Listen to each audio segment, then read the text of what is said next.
नमस्कार दोस्तों, मेरा नाम है राजू पांडे। स्वागत है आप सभी का एक और नई और फ्रेश कमाल की वीडियो में, जिसमें हम बात करने वाले हैं भोजपुरी इंडस्ट्री के दबंग सुपरस्टार खेसारी यादव के आने वाले एक अपकमिंग सॉन्ग के बारे में।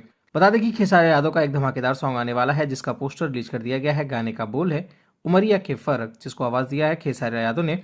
गाने में कोई फीमेल सिंगर नहीं है। गाने को लिखा है कुंदनप्रीत ने, संगीत से सजाया है इस गाने को लाट जी ने।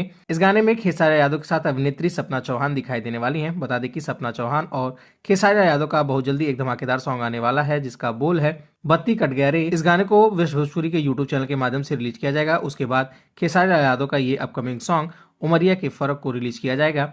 फिलहाल अभी इस गाने की रिलीज डेट के बारे में कोई भी आधिकारिक घोषणा नहीं किया गया है, लेकिन हाँ, आपको बता दें कि बहुत जल्दी खेसारी यादव का ये धमाकेदार सॉन्ग आप सभी के बीच आने वाला है। आप सभी खेसारी यादव के आने वाले इस अपकमिंग सॉन्ग के बारे में क्या कहना चाहेंगे? कमेंट बॉक्स खुला है, वहां प्लीज लिखकर जरूर बताएगा। ये वीडियो आपको कैसी लगी, इसके बारे में भी लिखना ना भूलिएगा।